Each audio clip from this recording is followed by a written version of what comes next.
I don't have a way to do it. Mm-mm.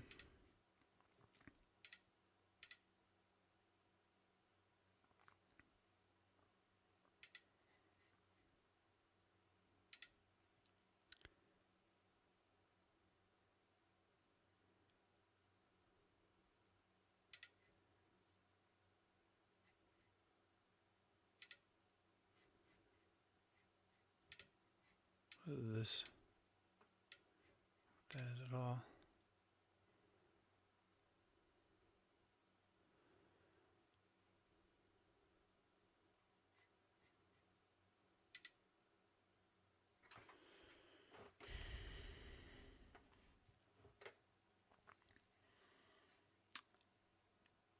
I don't even know. You would think it'd be fairly easy.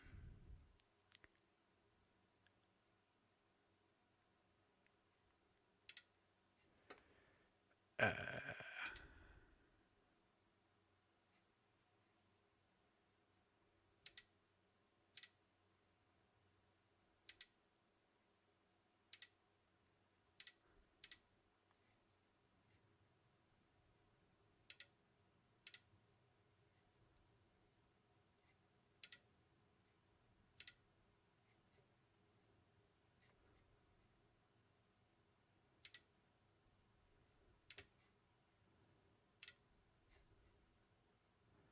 so there's a way to turn that on and off, but I don't know how. We're running out of time.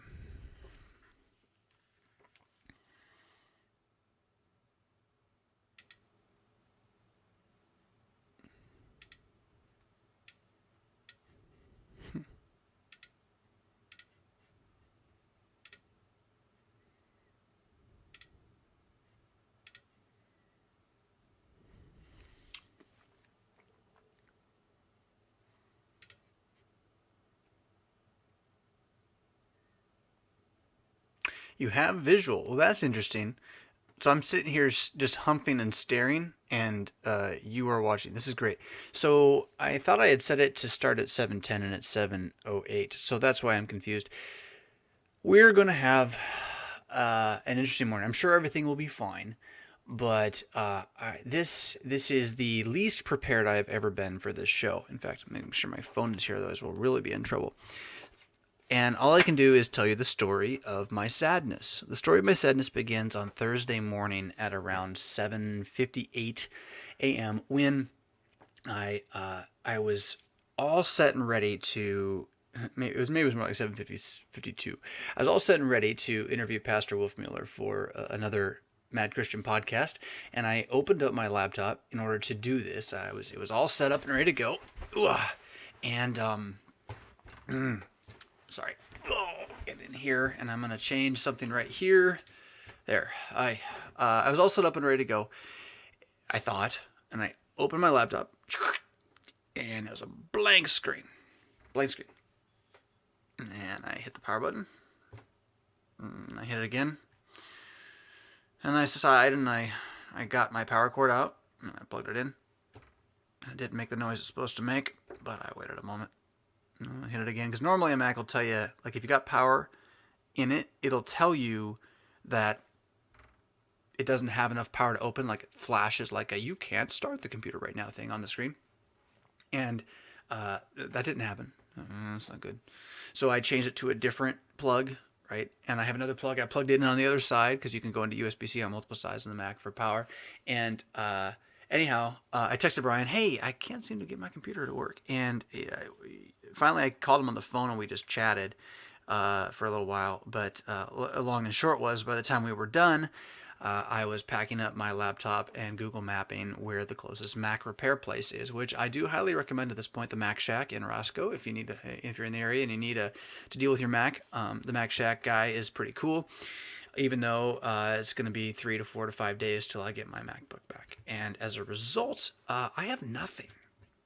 I mean, this computer I'm using now, I was able to get a freeware trial version of a software for streaming onto it, and I was able to log in and get it to connect with YouTube, and it's got some interesting features. Although I still don't really know, like it went live when I didn't think it was going to go live.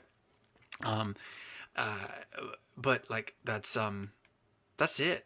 Like that's what I got. Like we're gonna do some questions that I have on my phone, and it's just.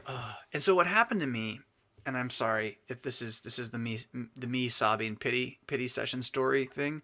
What happened to me emotionally out of this, because like Wednesday night was a big night at St. Paul here in Rockford. We had a really good night. The third Wednesday in Advent has turned into like our Christmas pageants, choir, lessons, carols, dinner. Like there's just also it was a great evening, absolutely great evening. But it means it's a high, right? And so no matter what, you're going to be a little bit on a low the next day, coming back out of that rush. And but I had like the day set up, so I was going to interview Brian, I was going to get my podcast up, and I was going to have the whole day to like do something like interesting, right? Work on a block time project. And there's a number of these things I need to do right now. Some for St. Paul, some for me, like writing, right? And the computer black. So that instead, what my day turned into was me driving to this Mac store, dropping off my computer, driving to a cigar place, which was good. It was good. I should have. This was right. I just went. I got a cigar, and I basically cleared out my email inbox via my wife's laptop, which is much older and doesn't have any of the stuff I need on it, and did some Amazon ordering for Christmas, and was depressed, and smoked my cigar and listened to old guys talk about life, and then came home, and I lay down, and I slept for 3.5 hours, which is not my MO to do that. And I woke up, I felt horrible. I felt so sick and gross. Yeah. But my family was there. We made dinner. I went downstairs and I tinkered with my video game. I should say that's a good day, shouldn't I? It wasn't the day I planned. Planning and failure. That's its own topic. And then yesterday, I just went back downstairs and tinkered with the video game, which, by the way, is coding at this point, because I have that much free time. I've decided to begin hacking the code of Fallout 4 to create the food and chemical system that I want to play the game with. That sounds like normal people do that, right? Yikes. So that was yesterday. A lot of that yesterday, like 10 hours of like deep coding work. It wasn't deep coding, but low level coding deeply. And Friday's my day off, but still, like it's just been depression the whole way through this. Like that's just me, like giving up. I threw up the white towel. Like I opened my laptop, and then it was just like, I'm going to space. Forget this. I'm going to space. Thanks for all the fish. So that's where I'm at, and I'm still not really in a great mood. I'm a little better. I got a cigar. I got a Cigar Aficionado magazine. I don't know how that came to me. It goes this way. There we go. Hi, Arnold. I like Arnold until he starts talking about liberal stuff, and then I don't like him. But he's a smart dude. The Tim Ferriss interview with him, by the way, is well worth your time. If you don't like Tim Ferriss, doesn't matter. Go listen to him talk with Arnold Schwarzenegger, former governor of California. I hear my kids. I did not order that magazine. I did not buy that magazine. It came in the mail. And you would say, well, perhaps they're trying to get you to buy a subscription at the end of the year. And I was like, yes, you're right. That could be it, except it's the second time it's happened. So did somebody out there give me a Cigar Aficionado subscription and not tell me? Because, I mean, that's cool. That's very nice of you, but I don't know why it's coming to me. But it is one of those magazines, like mostly advertisements. And the article with Arnold was not nearly as good as his interview with Tim Ferriss. There was an interesting article on the loss of Connecticut shade in the industry. So northeastern U.S. tobacco is not like cigarette for the most part. It's cigar, and it's a certain kind of wrapper, and the demand has gone down because a lot of that seed, that strain, are being produced now in South America, and so they just can't compete, and so it's changing the culture up in the Northeast in certain areas. That was fascinating. Anyway, so depression. That's right. It's been 2 days of depression, and I'm still not feeling really great. But here we are. And I want to do this. I don't want to not do this. I don't want to send you away because I'm depressed. Oh, he's depressed. This will be no fun. No, I think we have some things to talk about today. But I'm going to share this with you at the start because it's, I don't know. How do you handle when nothing works? How do you handle when it all breaks? What do you do when, you try so hard and you get so far? I'm quoting Linkin Park. And in the end, it doesn't really matter. Ecclesiastes kind of stuff. It just, and how do you bounce back from it? So there you go. Hopefully I'll have my computer back in 4 days and I can stop having existential crises based on not having a screen. Isn't that weird too? So much we rely on these things. Even with like Everbook and whatnot, the day-to-day information, it just all flows through this stuff. And I know guys who do it mostly off their phone. That just takes so long in my world. Typing on this thing's just a disaster, and the voice to text is okay. How do you... I need to be more cloud-based, I guess. And I am cloud-based, but there are certain things that are not cloud-based. And that brings up a whole other thing. Like, what do you use to keep track of anything? And I'm still trying to find the perfect software for that. I have it in my head. I know what it should be. But anyhow, so is that what you were ready for today? But I'm going to check and see. I mean, a couple of you are leaving some comments. I have no way to put your comments on the screen. I have like soundproofing that's falling to my side. I ordered this stuff to make the mic is actually, it sounds all right. There's still a lot of background noise, but I ordered this stuff to go on the walls, which is supposed to then stop the echo off the wall from hitting the omnidirectional mic.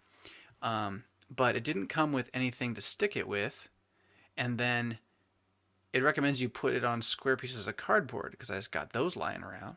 Actually, this time of year you kind of do, don't you? And then you put it up with, but it's a bunch of stuff I need to buy still to put up with it. And it keeps falling off. I like leaned it against the wall, like off the table, to try to do something. And that one was hanging up there. Anyhow, so I can't put your comments on the screen, and that makes you just have my face this morning, just like this. That's sort of the long and short of that extended story. So. So Paladin says that was the look of someone who couldn't find the settings they needed to tweak the thing. Yeah, well, that on a yes, but on a significantly more existential level than that. And Artist says thanks for being here. You're welcome. Yeah, and the Adventures of the Big Black Ram Truck says this is the day Lord has made. Indeed. And we are counted as sheep to be slaughtered, so let us rejoice and be glad in it. Yes, yes. You're right. Did you listen to my last sermon on joy? Arnold was fairly conservative at one time. His wife's... Yeah, he still is, though. What I like about him is at least he's a true middle. We're talking Arnold Schwarzenegger again. He's a true middle. He's a fiscal conservative, and he knows that most of the laws that are made by the left don't really do what they are supposed to do, but end up costing a lot of money. And the article, this is where the article in the magazine was interesting because it was about tobacco law in California and how it's bad for industry, how it unfairly prejudices certain kinds of smoke, or really prejudiced against certain kinds of things while then allowing other things. And especially as we're legalizing marijuana, it's like, really? Come on, guys. So he's still got some of that understanding, but yeah, I don't know. Impeachment Orange Man, crazy is it's just got everyone crazy. Like there's no way to not jettison to one side or the other that argument and end up being pigeonholed into black, white, orange, and which I've not been paying attention to that for a while. By the way, I just got bored again, which happened like once before. Like within the first 8 months of his presidency, I was like, this is boring. It's the same all the time. You guys yell, he doesn't listen, and okay, and well, he's doing okay. He's doing fine. He didn't blow anything up yet, and now it just happened again, maybe 3 months ago. So I know that they're impeaching him because it's on the TV at the cigar shop, but I don't even. It's like the Clinton impeachment. It's like a show trial that even if it works, it's not going to be good for the country. It's going to be bad. If you can impeach a guy just because you don't like him, like that's going to be bad for what's the word, precedent. This is not going to go well. Anyhow, so there's that. Let's rejoice, right? It's okay to be depressed. Don't lean on your understanding. Amen to that. Kurt says, "Good morning, Pastor. I also deal with crippling depression. I have times where I can feel it coming like a dark cloud." It says CL9 cloud. And yeah, depression. It's a weird thing because those who don't have it, like, it's not intellectual. It's not. You can't think your way out of it. There is not an answer that you need, right? So most problems, to fix them, need an answer, right? A solution. And depression is not a problem. I mean, it is, but it's not what it is on the inside. You're not depressed because you have a problem that needs a solution. If you had the solution, you wouldn't be depressed anymore. It is not what it is. Depression is you could call it a state of mind, but then that language is like used by those who, preach that you just make your state of mind. And it's not even that. It's not that. It's an instinct. It's an instinctual state of mind. It's a base level of being. And it's not all the time necessarily, but when you're in it, it is. It's all the time.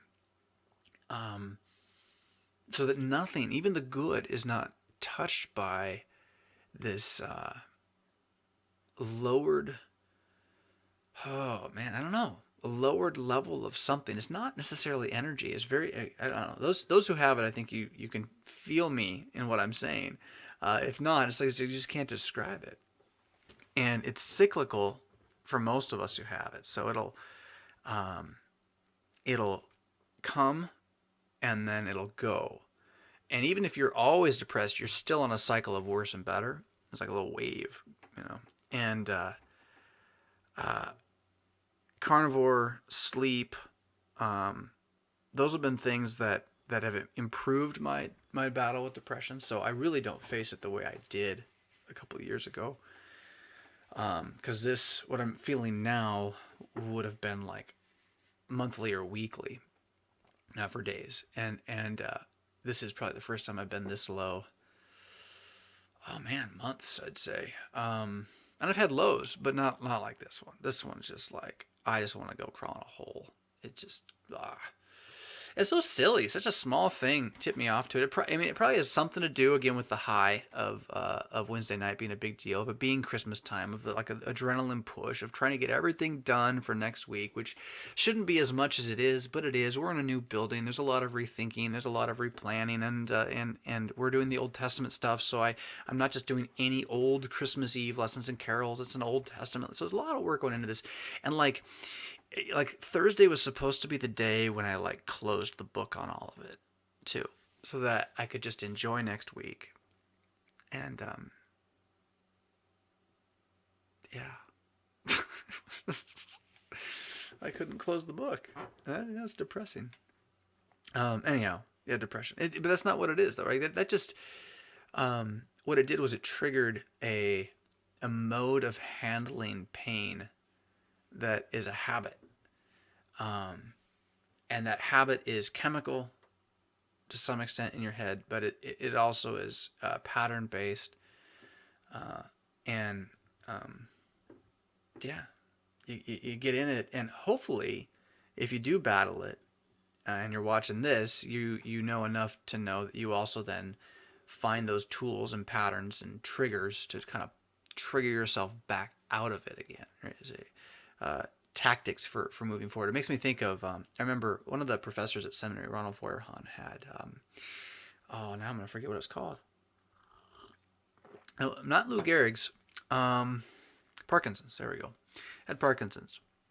And so over the course of his time there and then years which followed, he would hunch more and get the little shake thing going on. And he was talking to me one time after absolution. He was my father confessor there for a little bit. And we were walking out of the chapel at St. Louis, and he had a cane at that point, so it was still fairly new to him. But I was opening doors and everything for him, and he like paused for a moment, because one of the things that happens with Parkinson's is you have trouble starting and you have trouble stopping, and you have trouble kind of continuing going. And it's not that your brain, it's exactly like depression. It's not that your brain doesn't know what it's supposed to do, it's that your body just isn't following, right? There's like this disconnect between body and brain that happens, which is fascinating and terrifying all at the same time. And so he said, hold on, I just have to look at the line. And he began to explain to me, so there's a trick that they would teach him as he's dealing with this, that instead of trying to walk forward, which is what we all do, I'm going that way, right? I'm walking. That's what the brain can't quite do. So instead of that, they tell him to look at the ground and find like a horizontal line and step over it. And boom, he's walking, right? And he can do it again, and you can keep going. Right?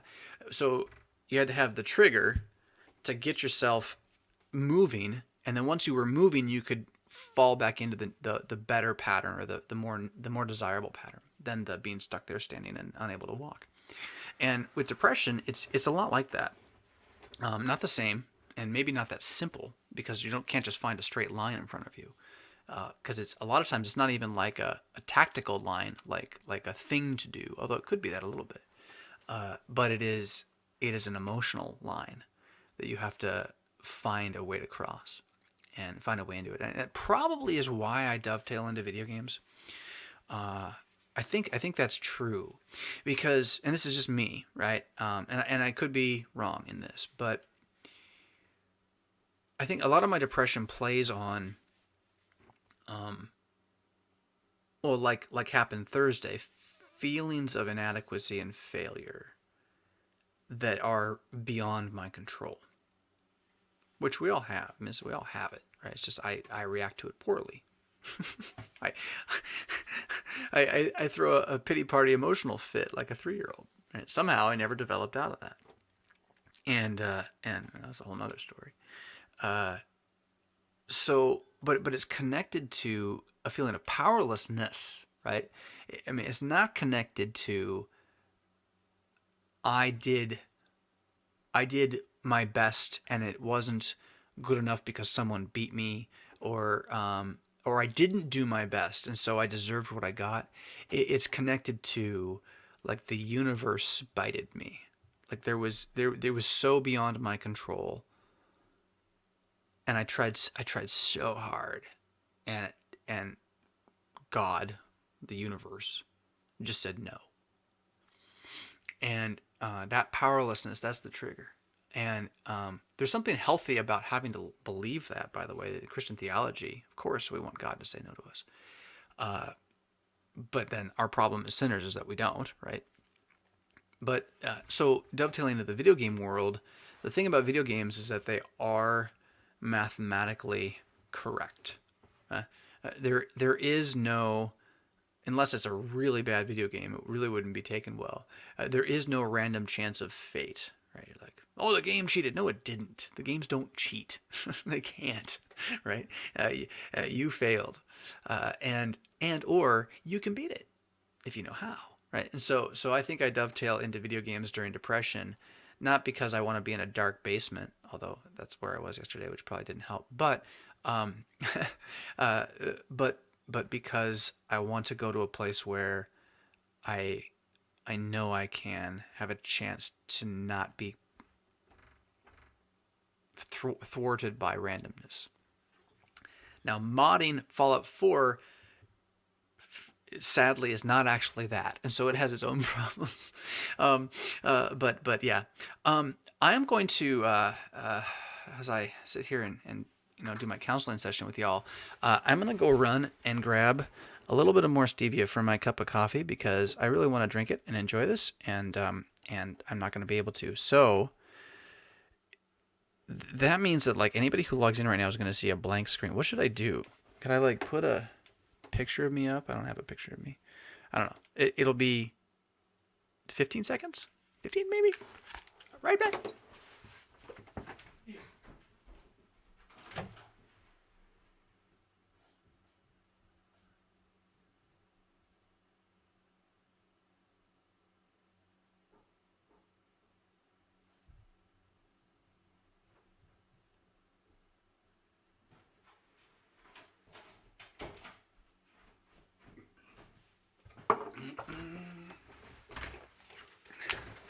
Like the gazelle, fleet of foot, he springs across the plains. Okay, doke.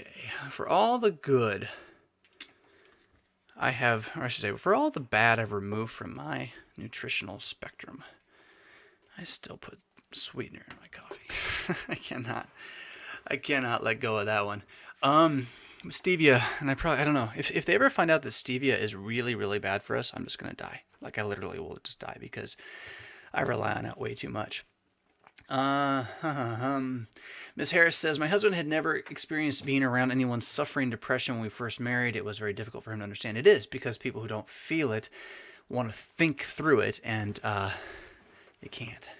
And then they want to fix it, and you can't. There are things long term that can be done that maybe improve it or remove parts of it from our lives, but it's not going to be done in a conversation. This is not going to happen. Brad says, I've suffered depression for years, thorn in my flesh. It's humbling. The Lord reminds me his grace is sufficient. Amen to that. Barbara says, I've learned to just keep it on and trust the outcome to God. Yes, amen to that as well. This is where the theology of it all is actually good. We should all be kind of in this. What the Word of God gives us, people who are depressed have a certain attunement to with regard to the fall. So I would say that those who are not depressed are to some extent more crazy than we are, because they've managed to not see it. They've managed to not see how bad it is. They managed to not feel how bad it is. And I'm not saying I want to be in this spot, but to some extent, to be compelled to feel the fall as we do is a gift.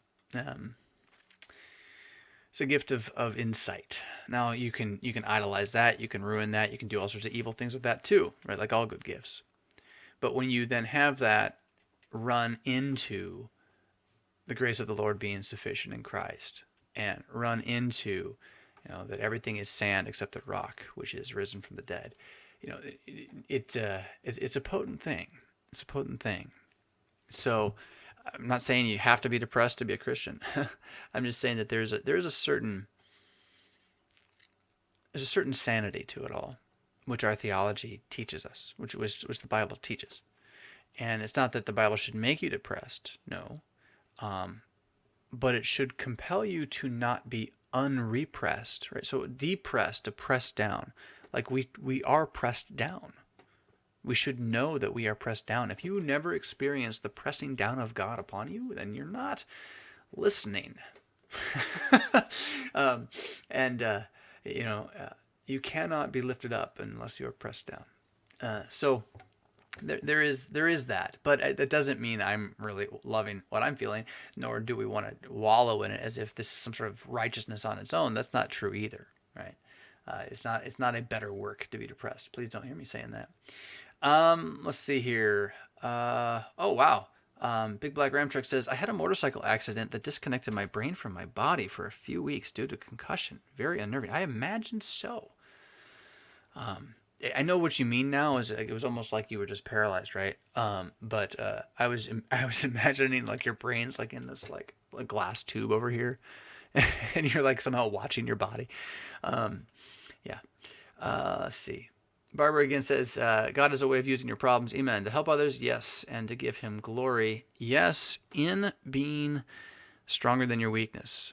Not in fixing it, not in making it better, right? In the opposite of that.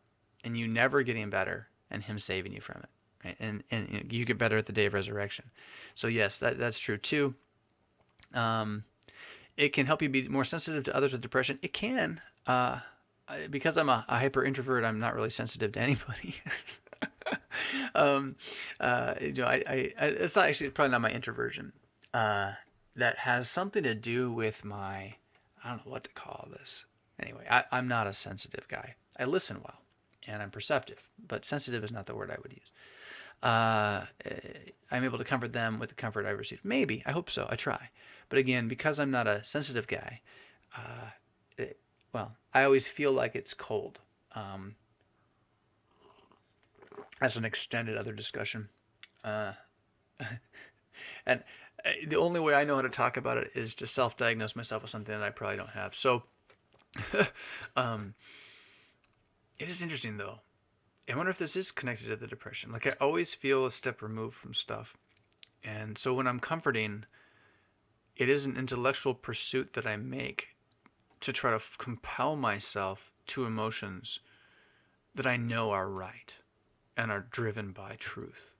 But they're not like these native springing up things. And that's a different story. We can do a one-on-one on that sometime. What do you think about the state of Lutheran publishing? Haha, that's a dangerous question to ask online, Benjamin Wright. I mean, you don't know what you're asking. What has been your experience publishing your books? What do you think should change? I can tell you what should change. Well, no, I'm not going to say that. I will tell you one thing that I am disappointed in the experience of writing the books I've written. Broken Echo, and now Without Flesh coming. I am sad that they have not been picked up outside of Lutheran circles, by and large. Because that's who I wrote them for. I wrote them as Lutheran contributions to the wider Christian world. On a devotional level. And in a way that I don't think you have to be a Lutheran to love what they say, even though what they say is always fully with what a Lutheran way of speaking would be. But I intentionally avoided certain arguments in order to give the goods in the hopes that eventually you'd want to engage those other arguments. And anyway, so I mean, Echo could be the textbook for any youth group in the country, man. It could and should be. Echo could be the textbook for every Concordia University Intro to Christianity class. Could be, should be. It could be a gift to them. All these kids coming to our campuses who are not Lutherans and never will be. Like, could we do something? But that's been the disappointment to me, is that we just don't have the mechanisms to make that kind of thing happen. We don't have the mechanisms to get Echo or Broken onto the. It's funny. I just did my podcast for this week finally before the show, so I've already talked about Costco, but we don't have the mechanism to get our books onto the Costco book table next to the books being sold by all the other really famous Christians. And I never expected these books to be there, but I would have thought, or I would have hoped, that they could have found their way a little more into kind of the alt evangelical world, or that we would have the tools to make that happen on purpose. And we just don't. We don't have a way to really think about it. It comes back to that insularity thing. We're too in need of what's in front of us that's close to really think about what's far away from us that's needful. And this is not just Concordia Publishing House. I mean, this is how I feel about all of us, right? The entire culture of the synod. And so I would change that. I would intentionally, I'm snapping fingers here, right? I would intentionally find the human being who knew how to do that with the most important books CPH is publishing. Like, your whole job, we're paying you. Your whole job every year is to get our books read by those who aren't Lutherans. And you get fired if you can't do it, right? That kind of thing. So that's something. But it's a tough place to have conversations about things like this, though, Ben, because there's so much good that is done by Concordia Publishing House. If you were around in the 80s and 90s, I mean, you really know it's in a good spot today. It used to be bad, really bad.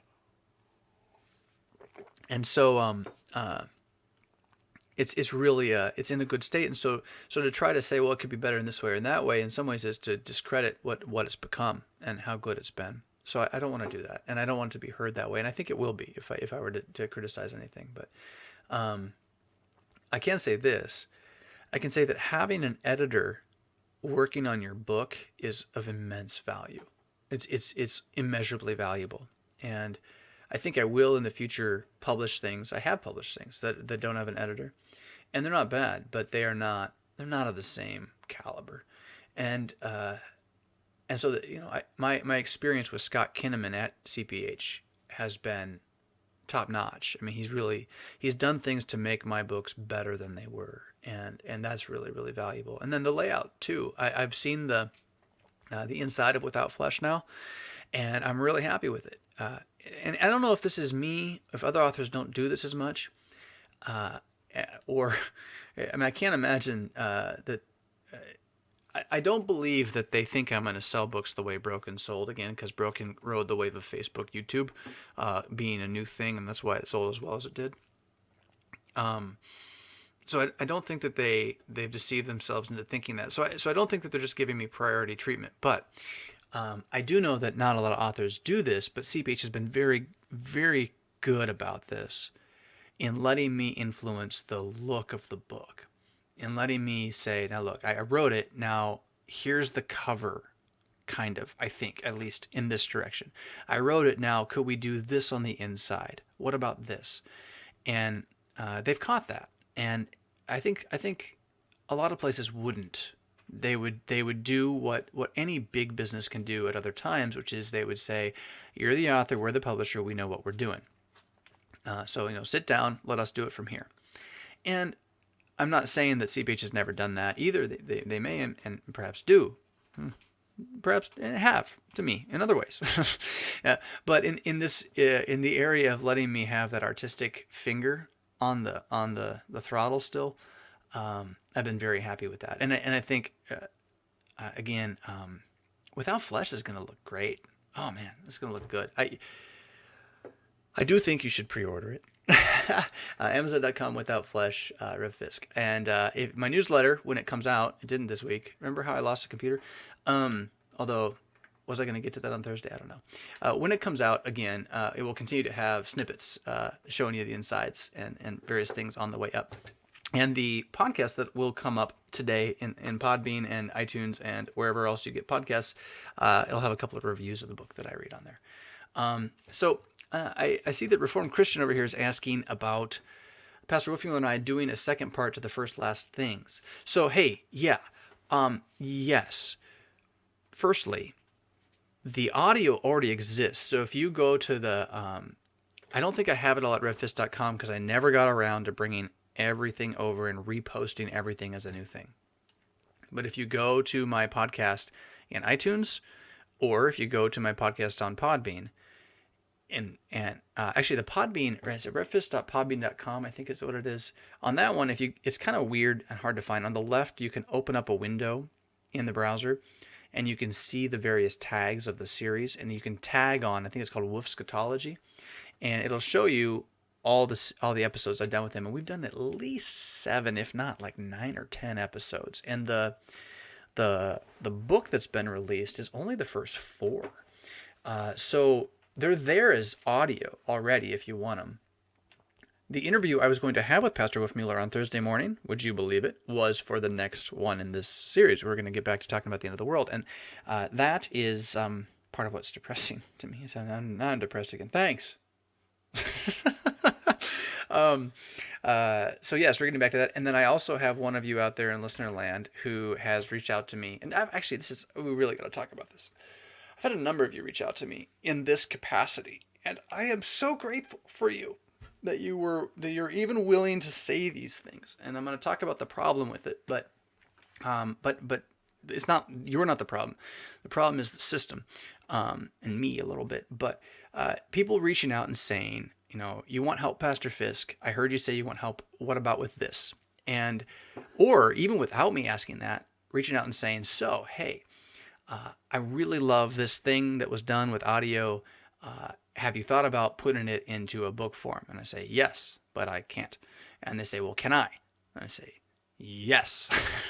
So I have one of you out there. I think it's Ardith, isn't it?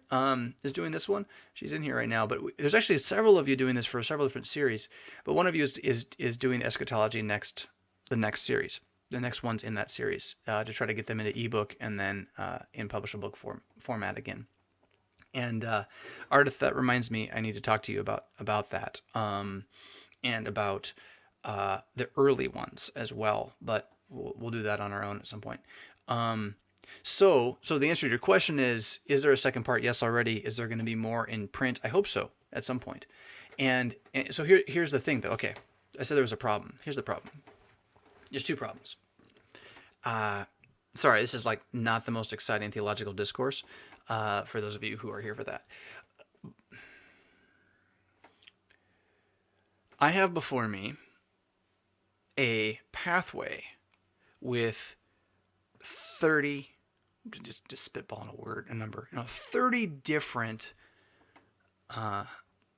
lines of good that like run with each other in the same direction. But I can only look at one line at a time.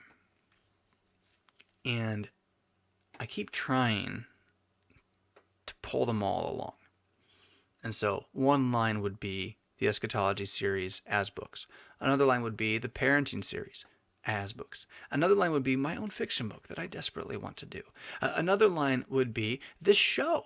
Right? Another line would be the podcast. Another line would be t-shirts. Another line would be stickers. Another line would be on and on and on. Okay?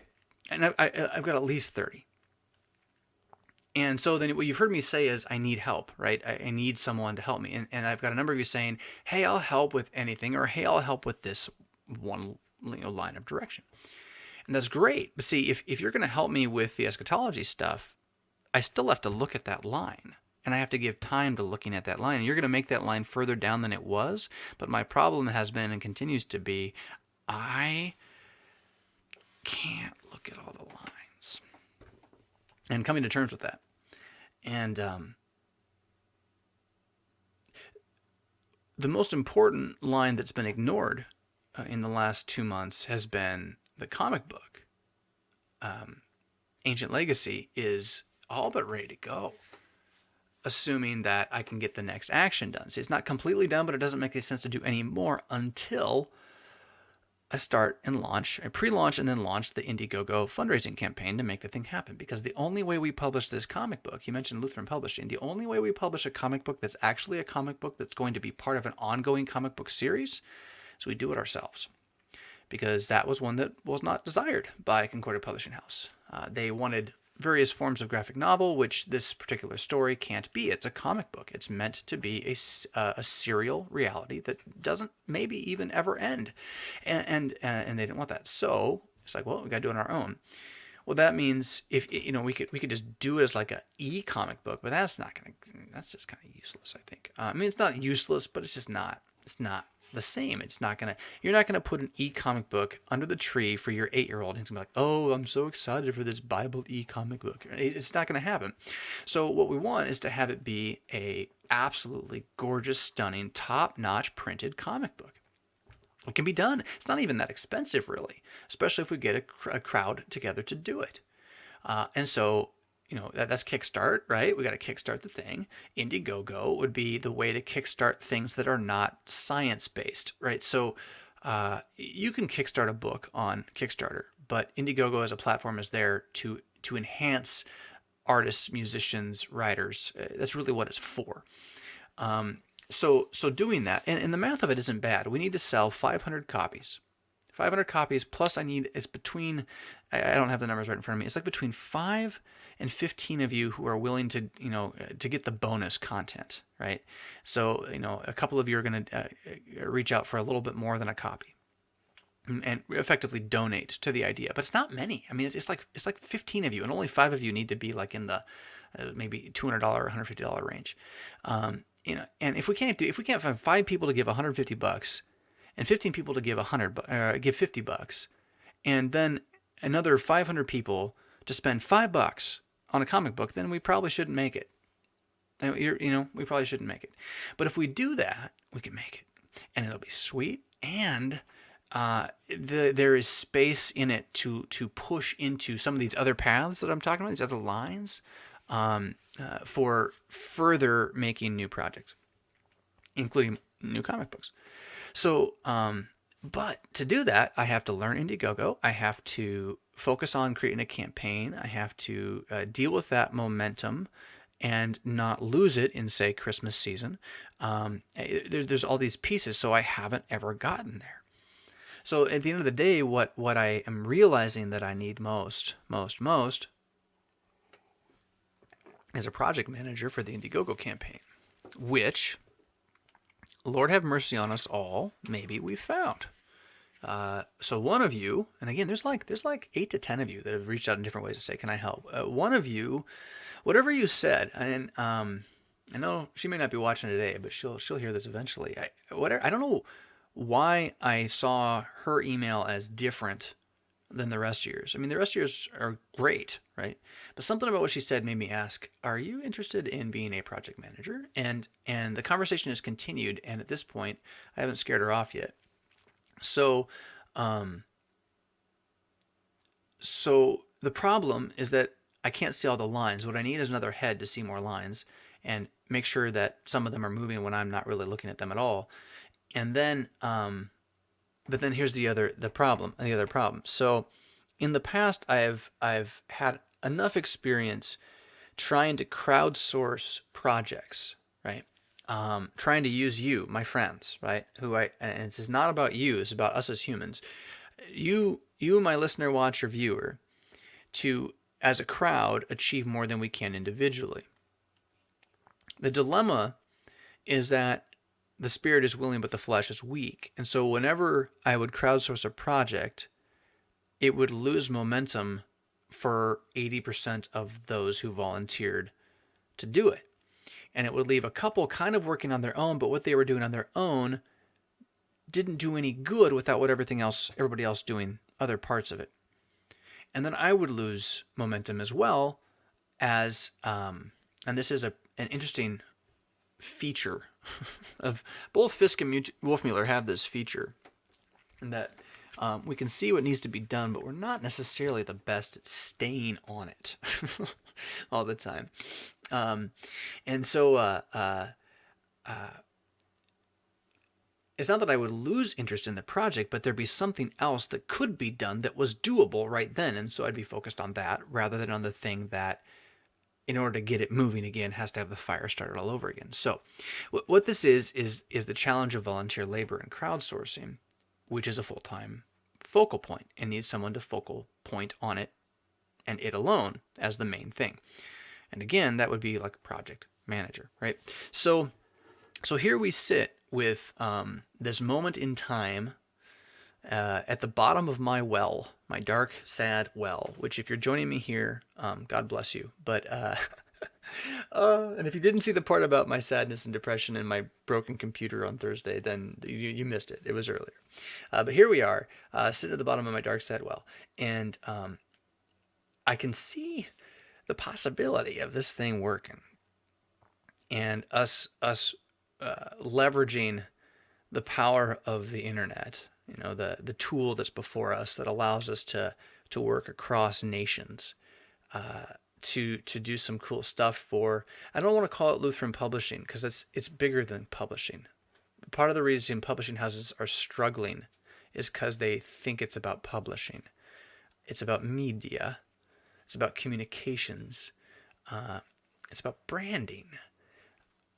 But branding on like a deep level. Branding not as in like, oh, here's a logo, right? Branding like the way you brand a cow, right? It never gets off the body. That brand is there for life, right? How do we brand humans with the true knowledge of God, right? That's what it's about. And what kind of organization does that? Obviously, the local congregation is necessary and the true form of church on earth. So I am talking parachurch here, but it's not as though we are not church so far as we are the body of Christ, right? Each individual, when you walk out of communion with the Lord, are one of his ecclesia, one of his called out ones. And so all of us who are here in true faith are church. This is not church, right? That's that word, English. English. I tell you, church is such a bad word. It is so... Did you ever watch... Tangent. Now, squirrel. Did you ever watch an old movie? This was like 80s. and it was the Smurf movie. But this is not like the one where they did the CGI. Like, if you're thinking that, like, no, dude, no, man. Go back to when, like the cartoons were still frames for like 7 seconds, right? Like it's a still frame and then a little movement and then a still frame. Like, VHS videos, man, the memories of these video stores that we would walk down to. And the movies, my parents just must not have known what they showed us. Some of the weird, Unico? Anybody ever see Unico? God, that was weird. Scary. Anyway, Unico. Man, now I want a t-shirt with Unico on it. No, I don't. Ew. Anyway, if you don't know, the Smurf movie from the 80s, it was like the wrong Smurf movie. Like all their voices were wrong. So you're watching it on Saturday mornings, with Tony the Tiger and all that. And, which is why we eat or why we eat cereal the way we do, by the way, Saturday mornings. And cartoons. It's crazy. What an agenda they had. And it worked. Different topic. All the voices from the Smurf TV show were not the voices in the Smurf movie. So I was highly disappointed in this for that reason. But they also then, it didn't fit. It was just such a gimmick. It was just making money. They didn't even really keep the spirit of Smurf. But what I remember from the movie was this, that they invented this language issue the Smurfs have that then became a song as well. Man. And the language issue was that the word Smurf can mean, what a funny word. The word Smurf can mean anything. And so they would call the cup a Smurf, and they would call this other thing, but they'd also call it a cup, but like they could use the word Smurf to mean anything. But then the humans who had found them, when they would try to say Smurf, they'd get it wrong. So they would say Smurf wrong. It's kind of like Groot, right? Like Groot's like, I am Groot, and like he means something else. But if you were like, I am Groot, he'd be like, I am Groot, and shake his head. And so that's how Smurf was. Well, okay. So the word Smurf could mean whatever you wanted it to mean. The whole point of that is the word church doesn't mean anything. It means whatever you feel like making it mean in that moment. And so when I say that we here are a church, there's a grand danger because it can mean so many other things. And I don't want it to mean those things because those things are wrong. But you and I are the body of Jesus Christ, and that is the proper definition of the church. And so I don't know why we, the body of Jesus Christ, small, but in agreement, could not achieve the leveraging power of internet resources to better communicate, to better brand the world with the knowledge of God that we have in Christ. And I'm hoping that's sort of where we are. I don't want to set too lofty a goal. I want to publish a comic book because it's achievable, and I want to publish a prayer book because it's achievable, and I want to publish a transcript on parenting because it's achievable, right? But to have this happen, we've got to have some things congeal. And anyway, so thank you, those of you who are reaching out for this and saying you'll help. And I hope if you are going to help that you can commit yourself, you can gird yourself up to staying on task for it, because it is easy to want to do something until it's hard. I mean, the reason I have so many ideas for books is because the first paragraph is easy, and then the rest of it's hard, and then it doesn't get done, it doesn't get written. And and that's fine. It's okay to not do things, right? But then as from the 30 path connection point to a preferable future, or the 30-point connection point, and any one of them would be good, but they're all better together. They're more powerful with each other. A rising tide lifts all ships. Well, I don't want to move forward without them, and that's why I've stalled out a little bit. Anyway, oh man, was that a tangent or what? My wife and I had a conversation last night about vulnerability, not between us per se, but with friends, and and how much, as a pastor, is it safe to let people know who you are? One of you out there in sometimes listener land, who's also a member, shared this with me too, about how weird it is to have her pastor, where she knows him as a person.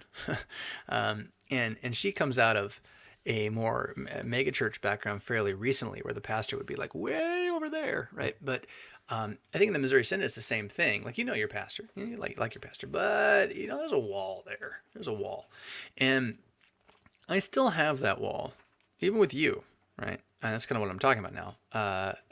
I do not. I don't think it'd be wise to just completely authenticate myself for the world. You'd see me, you'd see my armpits. You don't want to see my armpits, and whew. But there's something valuable as well about not pretending to not be who we are. And when Paul says bear with each other's burdens, like, you can only do that when you let people know what your burdens are. And I don't think pastors are supposed to not be part of that community. I think they're the heads of that community, which is exactly why they have to be part of that community. The more the pastor doesn't admit he has burdens, the more the people will not admit they have burdens. And all this is coming out of, you're really on the inside of my head at the moment. I'm probably being more vulnerable than I should be, in terms of thinking on the project and whatnot. Maybe not. And I guess the question is, why would you care? And if you care, it's going to be because you would like to see it done. But see, I'm doubting myself. My head's like, yeah, but this isn't going to get more viewers. Yamabi can't turn this one into a video, and you probably shouldn't, at that part at least. The depression stuff from earlier might work. By the way, everyone say hi to Yamabi. He's down there. If you like the fact that, and I can't put your name on screen because I don't have my computer and I don't have any of my software. We're lucky we're here. If you like the short video clips that come out throughout the week, thank Brian, because Brian's doing that out of the love of his own heart, and he's a volunteer who's doing it. And again, I'm like, when's he going to get tired and stop? It's really valuable that he's doing this, because the channel is effectively me once a week and then me all week because of Brian and one other guy, Gus, who's not in here, who he'll put the splash pages on and repost it. So thank Brian if you get a chance, because that's just invaluable, I think. Because the time it would take to cut these videos out and then send them out as short clips, why is that important? It's because Fisk is glorifying himself and needs his face everywhere. Well, it's not untrue, I suppose. Although I really, I don't know. I don't want my face everywhere, but I know that in order to sell books, this is what Echo taught me. In order to sell books, I need my face more places than it was when I was in radio. And I need to be able to talk about the book in more places than I did when I was on radio. And, well, you just want to sell your books. I do. That's why I wrote them. I didn't write them to make money, because you don't make money selling books to the LCMS unless you're being paid. You're the middleman, right? You make money managing, buying from the authors their hard work, and then some hard work, turning it and selling it again. You can make money like that. So publishing houses do, but you don't make money doing the writing. Not really. I mean, there's a little bonus, but not for the amount of time it takes. It ain't $20 an hour, I'll tell you that. Oh man, where'd it go? Oh, but I do know. So you don't write it so that you can make money on it. Although it'd be nice if you could. You write it because you want people to read it. You want people to read it, and to read it, they have to buy it. That's the system. That's the way it works. And so, since I want people to buy it so that they can read it, because I want them to read it because I want them to be influenced by it, I want them to be influenced by it because I want it to renew their mind. I want them to have a better, a more solid Christian sight. So I need them to buy it. So I need my face everywhere to sell it.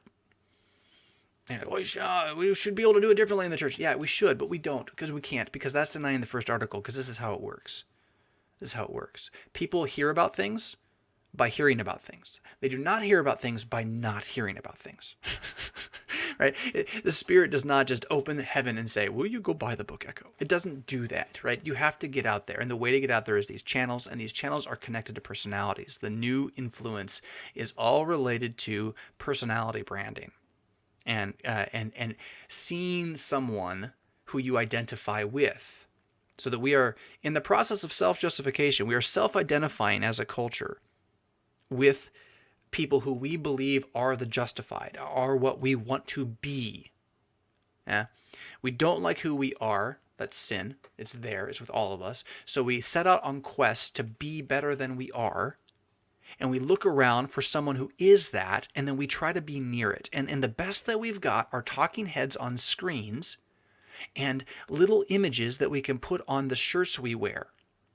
And that's it. That's our self-justification. Now, what I think I'm doing for you, if you're watching this and you like me, is I am letting you self-justify yourself through a belief in justification in Jesus. What you find compelling about me, whatever else you don't find compelling about, because there's plenty to not be compelled by, whatever else is there, what you find compelling is that there's really not any question. My only hope is Jesus. And it's not just a matter of I'm saying that, right? Like you're looking at it like, yeah, his only hope is Jesus. That's all he's got. It's pretty clear. Look at him. And that's good. That's good. That is the way the fourth commandment works. So this justifying ourselves by looking at another and trying to strive to be them, that's the fourth commandment. That's what fathers and sons are. The son looks to the father and desires to be like him, right? And so it isn't evil to have someone who is I don't know if hero is the right word, and I hope I'm not your hero. I hope you wouldn't quite use that word for me, but someone who is your leader, someone who is a pathfinder or whatever, right? That's good. That's the way we're made to function and work. One of the challenges for us as Christians right now is there aren't any pathfinders worth following. There aren't. The ones that are out there leading people, you're like, that's the wide way that leads to destruction. Look, I can smell the smoke, man. Stop it, yeah? And then it would seem to me that there are others who could be doing this, but then don't realize what I'm talking about right now, which is that you have to use these tools. You can't do it. You can't do it with journal articles and highly guarded political newspapers. Let the reader understand. You can't, it's got to be personality driven. Oh, it shouldn't be personality driven. That's not the way the church does it. Really? You don't think the Lutheran Reformation was personality driven?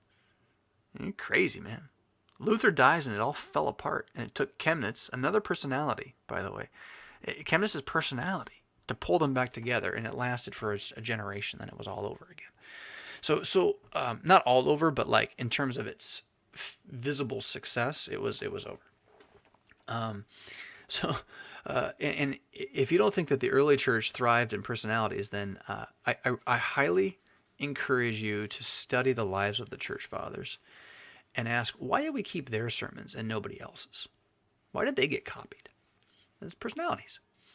So, and I'm not claiming to be a church father, by the way. I'm just saying that at this moment right here, for us little group of 45 people this morning, you're identifying with me because my personality is able at this time in this way to remind you of the freedom, justification, forgiveness, life we have in Christ. And we need this desperately now because there's just not enough. Right? There's not enough of that. There's no leaders to follow to the cross. And so again, what I want to do is try to leverage these tools for that better. Brian's doing a better job of that, by the way, but he's all in on YouTube more than I am at this point. I want this 30-pronged media conglomerate. What do you call it? Turner network kind of thing, right? Your fingers in a number of spaces, but they're all pushing in the same direction at the same time. That's what I want. So I don't know. Oh, TikTok. You guys are talking about TikTok?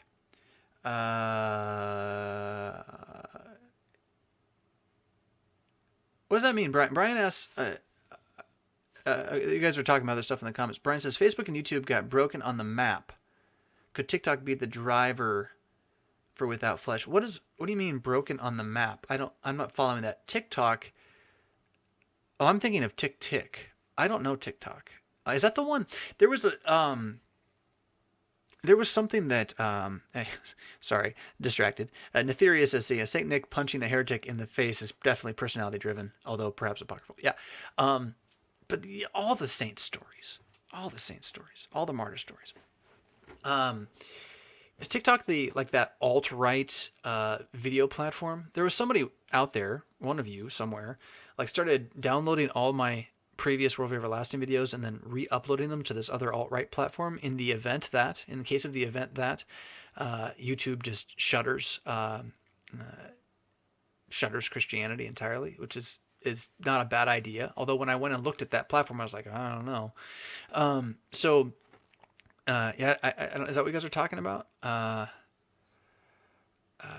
to cut clips. I could do that too. Alfredo says, I have fun doing it. Well, okay. Again, God bless you all who can do this, that, or the other thing. Pray. Pray to the Lord of the harvest. I'm not kidding. I'm not being sarcastic. Pray that our new friend here, who for the moment is going to remain in the shadows, call her the Shadow Broker. You get that Easter egg? Did you get it? Shadow Broker? Anybody? Bueller? Pray that this is going to inspire her to have part of what she does be you. And taking all of these little, I can do this, I can do that, and making it into something that is a reflection of like a refracting mirror to pick up what I'm throwing down. Because, and again, I know now, I knew this already, but I know it firmly now. Getting back to publishing, I need an editor. I need a translator. I need somebody who's going to stay on the task longer than my energy, because my energy is going to want to do another task. And sometimes I can pull it together, but other times I need to be reminded, if you just do this here, then we'd be there. And it's frustrating. Every super successful person visibly in the world, they have this, right? They have this in some way. The problem is the way they get that is that they make enough money doing their initial thing to be able to pay for it. So I remember Chris Paul is different a little bit, but Chris Paul, watching him in an interview once about what he ate as a basketball player on ESPN. And he's sitting there with his personal chef who comes to his house every day and cooks in Chris Paul's house. And that's all that guy does. And that guy got paid well, right? Well, Chris Paul makes a lot of money, so he can do that, and he doesn't do it just because he likes food. He does it because he realized if he kept going to McDonald's after games, he just wasn't going to be able to play for very long. So it's you have to have the capital to be able to leverage buying the time and the energy and the care of another human in order to supplement and catalyze your own capital to go further. And you can't do that selling theology. It's not going to happen, right? People think that Broken was like this amazing success, and in some ways it was. So Broken, to my understanding, has sold better. Now this may have changed since then, but it's sold better than any book CPH ever published, with the exception of the Bible and the hymnal. Okay, that's something else right there. If I did that in any other genre of literature, I'd be, now I lost her name. Harry Potter, right? Harry Potter's like that kind of level. But see, it wasn't Harry Potter. It's not that kind of level. We're over in a corner, right? Our market will never be that big. So how do we leverage? How do we find a way to leverage my weaknesses, or leverage against my weaknesses, and play to my strengths, so that we can amplify the good that's there, right? And press it further than I'd be able to do it on my own. And do you believe in this enough? Because you could be really frustrated by what I'm saying. It means to some extent you're putting your trust in me, which is a great jeopardy. It's a dangerous business, trusting in men. And I highly recommend you don't do it ultimately. Trust in the one man, Jesus. And yet we must trust each other, right? There's a point at which there's a difference between trusting in men to never fail you, and there's a difference between the trust we have as brothers and sisters in Christ at the foot of the cross to walk together, to work with each other, to forgive each other, to be to live together, as Bonhoeffer would say, to fellowship. And again, because it's built into creation in the fourth commandment, and we hate this as Americans, we really hate the idea of authority as Americans. That's why we have voters' assemblies, so we don't have any authority.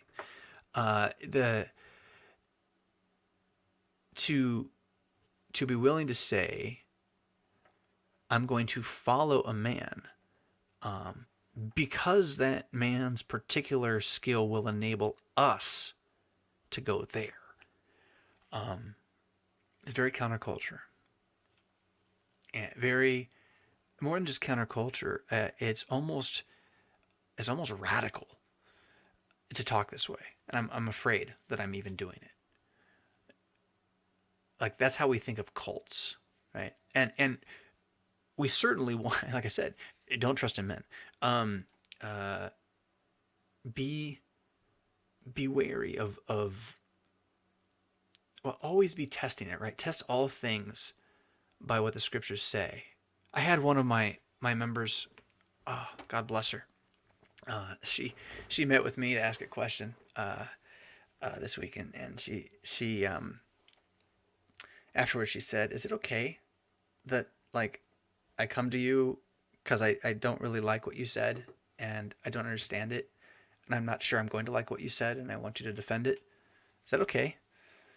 And it was kind of like, I mean, yeah, no human really wants to be disagreed with, right? But it's like, I can't imagine a better thing for the Christian church than that the people would listen enough to the pastor's words to disagree with him. Like, usually you just tune out, right? Like to disagree. And then to come to the pastor and say, show me the text of scripture which teaches this thing. Like, you got to go in with that on the line. And then to some extent, you got to say, okay, so what is leading? What does leadership do? How do we get from here to there? And to realize that in the realm of new media, it's personality driven. And so you can't be offended that I'm a personality and that I know it, right? And you, by all means, don't think I like it. Oh my goodness. I would much rather have just written books in a corner most of my life. Fell into this whole thing on accident. I do like talking, I like teaching. But yeah, I don't know. We can complain about the dying of the light and the idolatry that comes with personality driven stuff, but it's also just how we're built.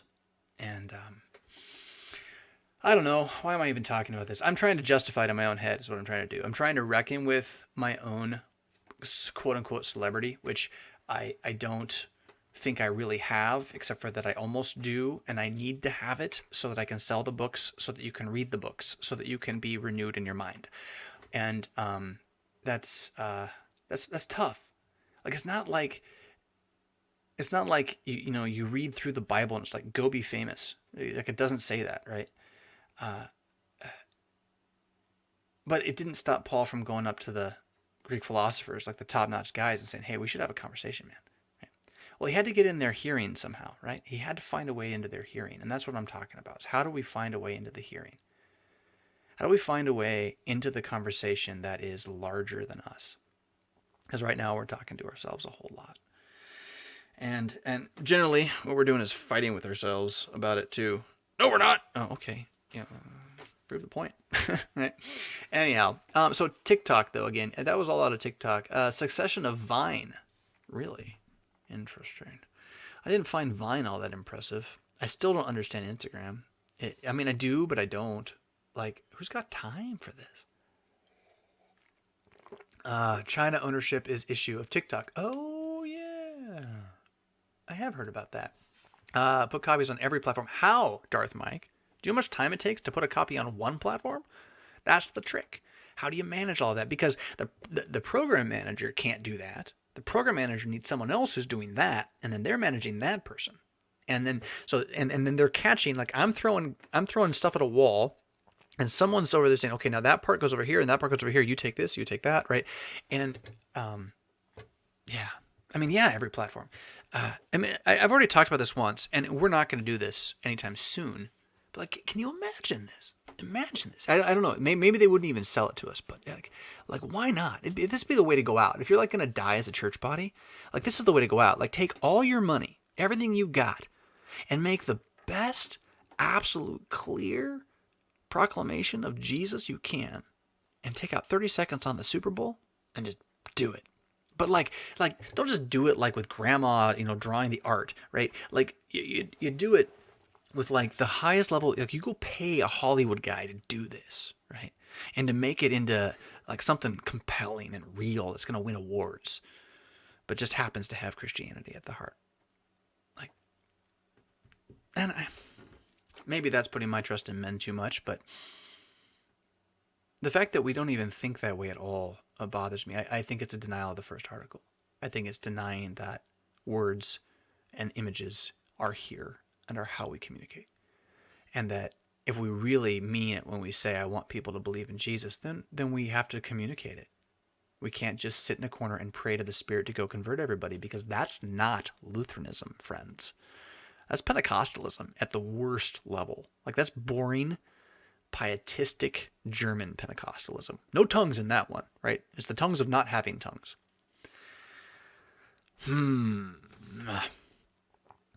Find clips from this episode. You're right, Brian. You're right. It's Christmas. It's Christmas. I can probably, what time is it? 8:22. I have some questions I can answer here at the end that we can look at. I'm looking at Ryan here though first. I remember one of these, that the language was one of the topics, that one where Fisk defined theology as knowing, the knowing God system. Some theology comes from having the language to reach people. I agree. So my podcast, which will be released today, kind of touches on that exact word and that exact idea. So go to that for that one a little bit. That's what Echo was born out of. Yes, you're right, Ryan. It's one of my favorite books. Echo is an attempt to translate knowing God in the repeated truth that Dr. Luther inherited from the early church. That is to bring the theology of the catechism to the present. Good stuff. Translator, to which language? Spanish. Yeah, right. J.K. Rowling. Thank you, Alfred. I was talking about how crazy English is as a conglomerator of different language traditions, and he's also talked about how different words can mean so many different things. I am Groot. Hey, and I am Groot I actually talked about. Was that in this one or was that in the podcast? Now I'm getting confused. What are you referring to, Ryan? Who are you talking back to? Scott asked, do you ever feel like being a pastor gets in the way of all these other projects? You ever feel like being a parent gets in the way of raising your kids? Yes. But that's not the problem. If the right tools were in place so that I didn't have to spend time on the things that are not caring for people and not teaching and not leading, it would no. And those things ultimately are never in the way. They're not the thing I'm too tired to do, right? What I'm too tired to do is to learn how Indiegogo works. That's what I'm too tired to do. I'm not too tired to meet with somebody and counsel them in their needs. I'm not too tired to get up and preach the week after Sunday. That's never the issue. I am too tired to plan hymns a third time sometimes, if I thought I did it. Well, I think I just didn't do it with the recent event where that happened. No. I mean, yes, but no. The problem is not the thing. The problem is the tools and or the ability to pull together in the same direction. Most pastors in the parish, their job is to clean up the lack of administration rather than to make use of the administration. And that's kind of problematic. But they don't have any power to fix it at all. Nor does anybody want them to. If they tried, they'd get yelled at. So I still know who you're talking to, Ryan. But yes, Echo is doing what I'm talking about. I completely agree with that. Alfredo. There we go. Referring to Darth Vader. Okay, so let's go to a few. Let me do this here. because I don't have my computer and I didn't want to download a million new apps or old apps onto this one, I am going to go to my place where I have the questions, if I can find it, that were planned. I actually had this show planned. Would you believe it? I had laid it out. All right. And some of them are more recent, some of them are older. Oh, this one's important. I do want to talk about this. And if I can do this right, see, it would have been better to have it on the screen. This one is probably worth cutting because this week, YouTube released a new policy document which ignores and sets the groundwork for persecution against religious persuasions, persecution against religious belief. Yeah. And what it is in theory a very good thing. They've updated their no bullying, no trolling, no harming or attacking people with words policy, which is intended to prevent people from using the platform, people like me, from attacking you with my words, right? From knowing who you are via the comment section, maybe figuring out who you are via the internet, and then trying to actually ruin your life with the power of communication.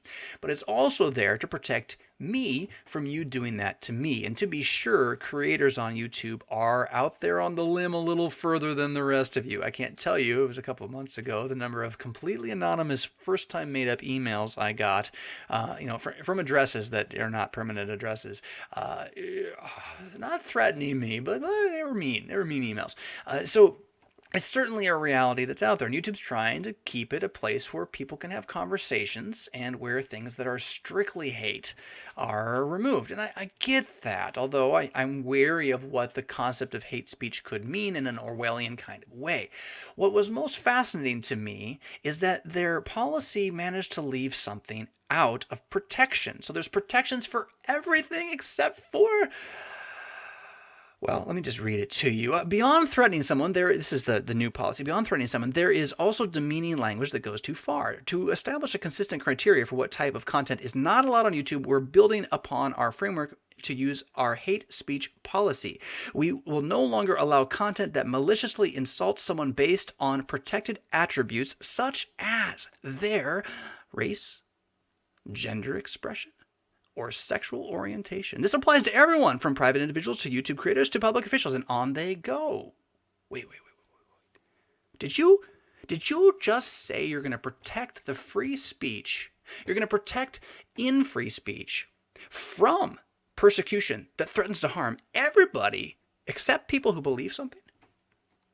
You're going to protect people if they are of a certain race, which, by the way, that word is a racist word, and from certain gender expressions, okay, fine, or sexual orientations, pedophiles, really? Really? But not religion? The First Amendment, that doesn't mean anything? Like, it's not important for us to be able to not be attacked because of what we believe? You really want me to be allowed to go and yell at some poor Buddhist and scream at him and threaten him? You really want me to be able to say that Baha'i is full of all sorts of, whatever. You really want that? I really don't want people attacking me because I'm a Christian on YouTube and YouTube saying that doesn't matter. We're allowed to hate you. I can't fathom how this is not part of your thinking, YouTube.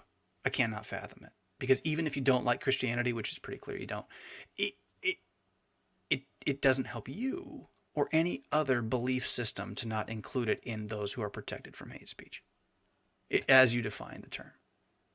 So for those of you who are not YouTube, who's probably not ever going to watch this, but may demonetize me anyway, which is fine, what we need to see in this is that YouTube does not have us in their sights for protection. And so as they move increasingly toward the more Orwellian practice of closing down gateways, this is the path that has us closed out eventually. So just kind of know that, right? Don't be surprised in 15 years, 5 years, 30 years when it happens. This is the path. And the more that the culture's language of protecting rights is not about race, gender, religion, the sooner religion is no longer protected. So, by the way, on that matter, if you would like to know where I am when they close it down, if they close it down, subscribe to the newsletter. That's the way to do that. All right, so that's number one. Moving on here. Question about... Oh, what is this? Let me look at this here. Isn't this silly? I got to do it like this. So silly. Come on, Mac. Women's ordination. How fun is that? In a video you made in December 2011. What? I was making videos in 2011? But how is that possible? Wasn't I like 12? In a video you made in December 2011, you mentioned that the ordination of women is connected to deep Christological issues and errors. Can you elaborate on that? And in your last Saturday Morning Chill, you mentioned that Methodism is connected to Baptist Reformed theology. Can you expand on that too in your next Saturday Morning Chill? And, well, here we are, and you get to go to the front of the line. Let's start with the last one first, because it's really, really, really, really easy, because people will get all upset when I'm like, well, the Methodists are Reformed, all that kind of thing. And it's like, well, I'm talking historically here, right? I'm talking historically. So I mentioned Methodism is connected to Baptist Reformed theology. Here's how it goes. Luther, Reformation, tries to work from the Bible against Rome. Zwingli says, sounds great, let's do it. Let's meet together, talk about what we believe. We believe about everything the same, except for the Lord's Supper. Oh, but it's not that big a deal, Luther. Don't worry about it. Luther's like, yeah, it's kind of the whole deal. Like the whole deal. So yeah, no, we're not going to shake hands. They go their separate ways. Zwingli doesn't end so well. He ends up, trying to lead a battle, a rebellion, and he gets murdered. But a guy named Calvin comes along, and he cleans up the mess. And he does a pretty good job, because Calvin does like the Bible. But he also likes his philosophy, and he likes his reason. And so he organizes things in Geneva, and they get good, they get bad. There's a little bit of a tyranny that goes on, from what I understand, although I haven't studied that one particularly deeply. In the meantime, the Reformation and its idea that you cannot have to do what the Pope says all the time is crossed the channel into England. And in England, there's a king named Henry. Henry the Eighth. You've heard of this guy, right? There's not a lot of kings of England that you remember from high school history, but you remember this guy because that was a lot of women. That was incredible. Come on, dude. And seriously, it clearly was not their lack of an ability to bring about an heir. It must have been you, but of course he didn't know that, and chauvinism and blah blah blah. So Henry VIII, he wants his divorces so he can try to have a baby, have a boy. Yeah. And so he needs to become a Protestant so that he can get divorced, so he can have another wife, and the Pope won't let him do it, and so he has to become a Protestant. And initially he talks to the Lutherans a little bit, but then they're not so keen on some of this stuff. If I'm understanding the history right, they're like, yeah, you can't really do that. and so he does not allow the Cranmerian Reformation. It was a guy named Cranmer, who was initially the Anglican, who was very Lutheran. That gets stopped in its tracks, and instead, I believe they're from the Netherlands, but I forget which Reformed guys come over, but the Reformed influence of Calvin becomes the official basis undergirding the 39 Articles. So while the 39 Articles in the Anglican Book of Common Prayer, which is their official confession, kind of, is good, I don't think it's bad. It has bends in it I wouldn't have put there, because it's a reformed thing. And so the Church of England from the start is intentionally and effectively Calvinist. It is effectively reformed. And then out of the Church of England, you have a lot of other things happening later. So, fast forward a couple hundred years here, but the Church of England has got all the problems that former Rome did, where it's royalty run, it's highly influenced by the state, there's a lot of kind of show and very little substance, and so there are movements that are attempting to find the real Bible underneath all of this, and this is where the Baptists come from. The Baptists are a Anglican movement, underground movement, rejecting sort of the official on-top church, and certainly rejecting infant baptism.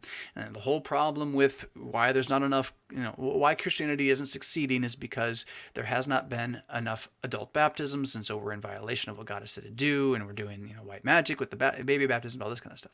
So the Baptist thing happens. And they split off. They're not really in the Anglican Church anymore, but they are in England.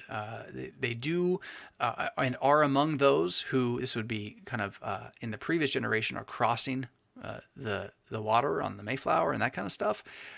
escaping religious persecution, wanting to be Puritans, and so the Puritans that wanted to be who they were Calvinists. Yeah, First Great Awakening, Jonathan Edwards, Calvinist.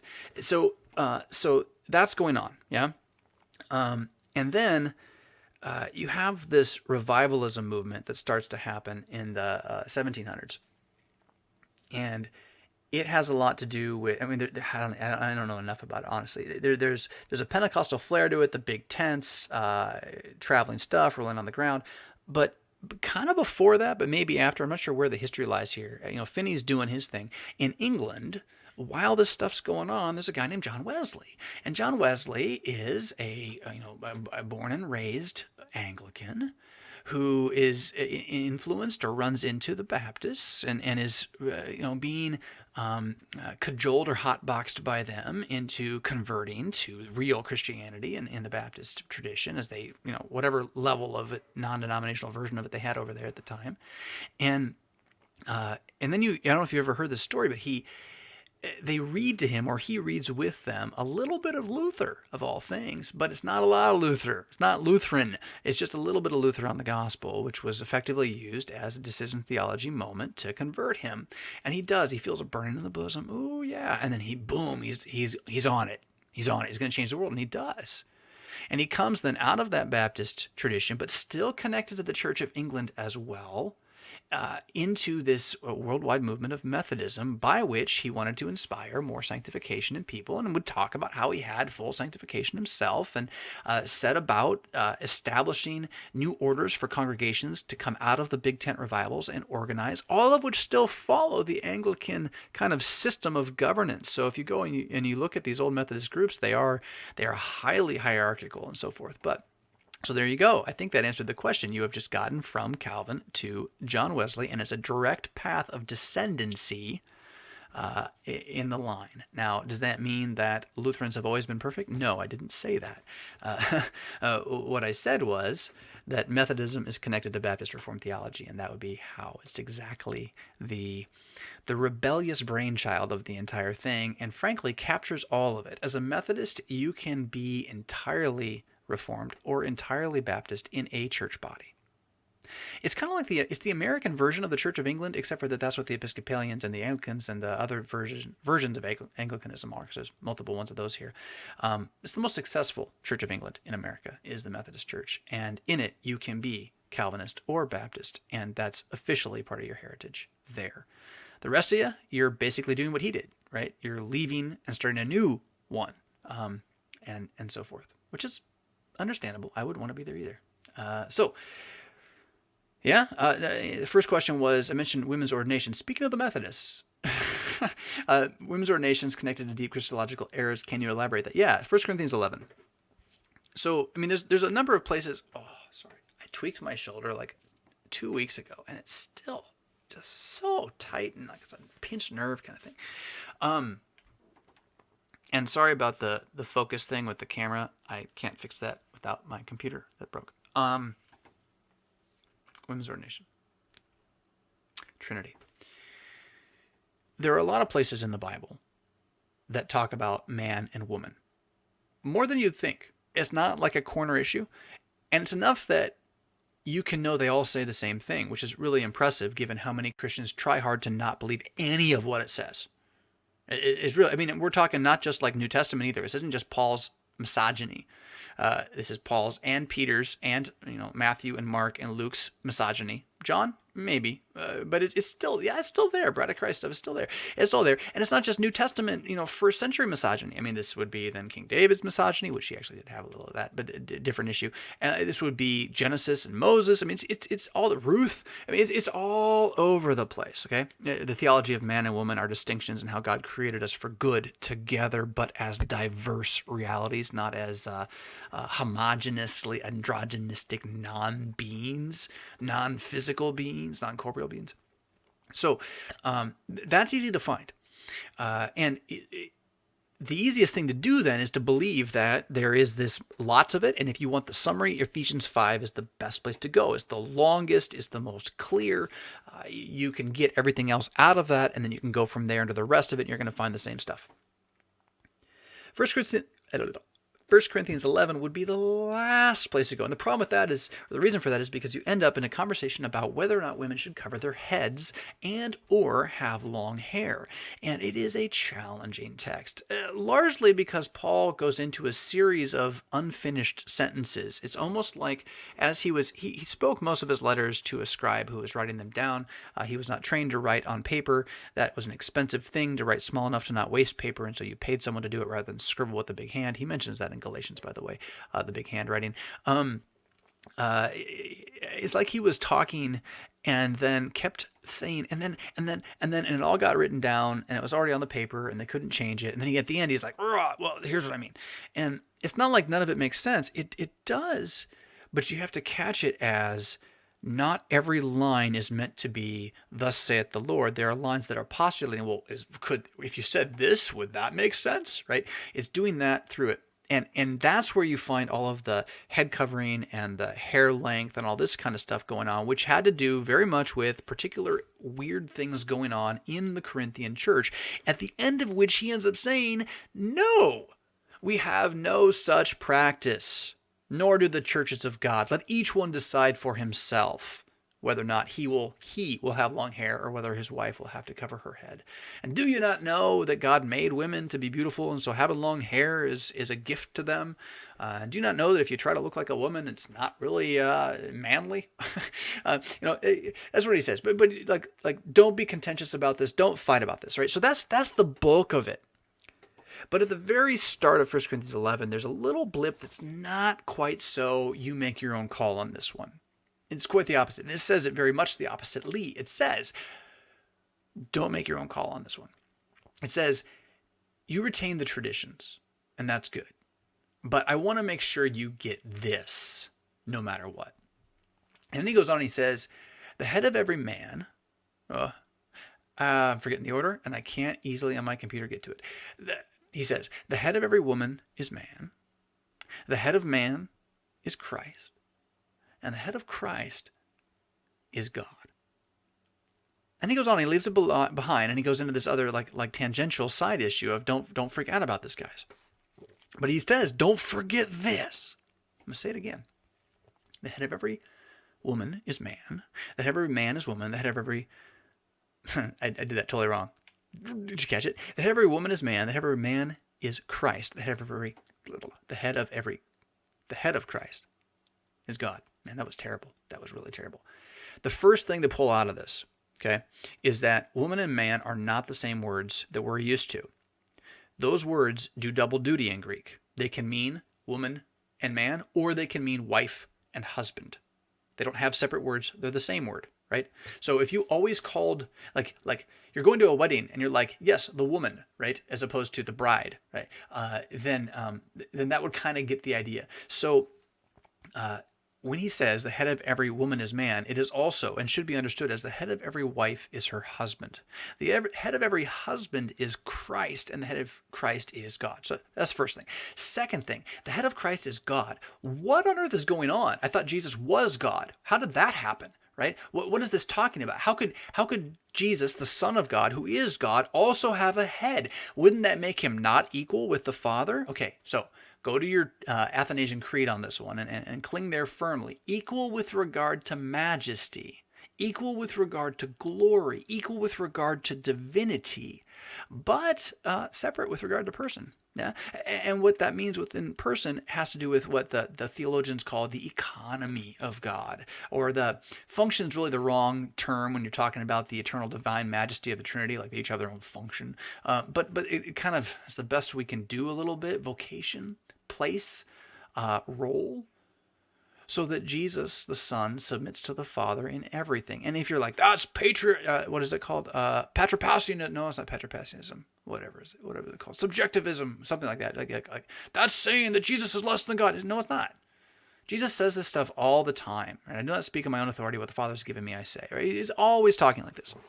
So within the divine majesty, there is a relatedness in which the Father begets. And the Son is begotten. The Son does not beget. And I don't know what it all means other than that. The Father begets and the Son is begotten. And then the Spirit proceeds. He is neither begotten nor begetting. Yeah? And in that reality, That relationship of how the Father begets the Son, and in this way is his head. So the head of Christ is God, the Father. The head of the Son is the Father. So Paul says, I want you to understand the head of Christ, the head of the Son is the Father. I want you to understand the co-equal in glory and value, but unequal in economy, reality of the divine nature as revealed mysteriously, and in the same breath, the head of humanity is Christ. And in the same breath, the head of woman is her man. All right, so that means that man and woman are different. We all relate to God. We all relate to God in Christ and not apart from him. And we all relate to God in Christ as a man. Nobody gets to God without going through the body of a male. I mean, hold that one hard in your head.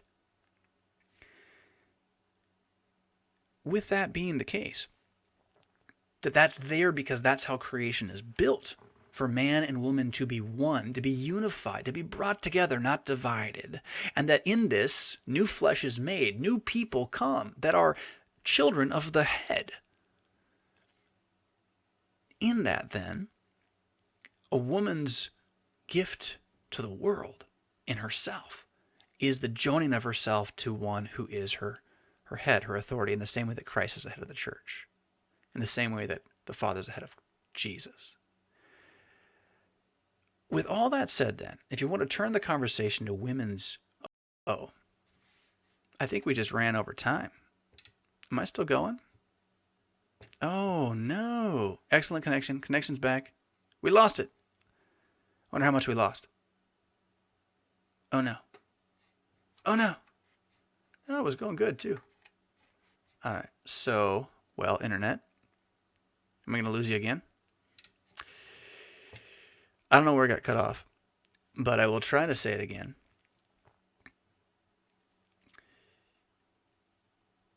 If it is true, as Paul says, as the Bible says really clearly, that the husband is the head of his wife, how on earth is she going to go and be the head of the congregation? Oh, is the pastor not the head of the congregation? Is the pastor not the leader? Not the voice? Not the one they are to follow and listen to? And even be called to account by? Oh, a mother can't do that. What? No, a mother could, but then she wouldn't be the father, would she? We're talking about the father at the moment. Can the mother be the father? Can the mother be the father of the congregation? And this is a little different than can the mother be the father of a business, or can? Well, stream. I don't know what's happening. On and off we go. That's not the question. The question isn't, are women stupid? Duh. No, they're not. Are women incapable? Duh. No, they're not.